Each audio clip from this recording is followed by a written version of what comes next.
بدون افتكاسات هنعمل الكيك اليومي اللي بنشربه مع الشاي، حلو قوي، طري، لونه فاتح، بالزبادي والمية المغلية.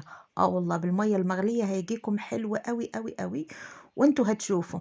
كل اللي هيدوقوا عندكم هيطلب منكم المقادير، لايك وشير للفيديو، وتعالوا نشوف هنعمل ايه. عملت 3 بيضات، رشة فانيليا، وحطيت كوباية من السكر. طبعا السكر زودوا قللوا براحتكم. ضربت كويس جدا البيض مع السكر زي ما انتوا شايفين، انا عملته في العجان. فانتوا اعملوا مضرب كهرباء او الخلاط. الكيكة دي بالذات لازم المضرب الكهرباء او الخلاط او العجان براحتكم. هنا زودت نفس الكوباية، انا عايرت بكوباية شاي العادية. زودت كوباية الا ربع من الزيت. بعد ما خلطت الزيت مع السكر مع البيض كويس جدا، زودت كوباية من الزبادي، ونضرب كويس جدا. طبعا كيكة الزبادي لا يعلى عليها، بتبقى طعمها خطير جدا، يعني الكيكة لها طعم.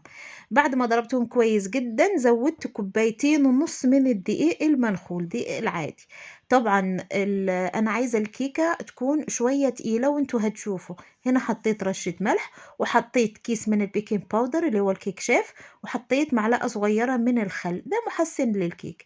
وهنضرب كويس جدا جدا جدا، يعني لغاية ما يختفي معانا الدقيق. ولو في الجوانب بننزله بالسباتولة. وهنا خلاص الدقيق اختفى، وكانت الكيكة تقيلة شوية. زودت كوباية مية مغلية، لازم المية المغلية تنزلوها سرسوب والخلاط شغال عشان البيض ما يستويش. هنا ده القوام بتاع الكيكة. في صينية مدهونة بزبدة، طبعا تعملوا أي نوع صينية عندكم. الفرن شغال على 180. أول ما ابتديت الكيكة دخلت الكيكة شغال الفرن من فوق ومن تحت على 180. أول ما اتحمرت بالشكل ده واستوت طلعتها. هنا عندي مربى، أي نوع مربى عندكم. أنا عملت مربى المشمش، خففته بشوية مية وغليته ودهنت به الوش، يعني سقيته بالمربى، سقيتها بالمربى. هنا عندي الفول السوداني مجروش، ممكن تعملوا لوز او تعملوا اي مكسرات. ممكن تعملوا شوكولاتة شيبسي، ممكن تعملوا اي نوع شوكولاتة عندكم او جوز الهند. المهم انا عملت الفول السوداني، بيبقى طعمه حلو قوي مع الكيكة دي.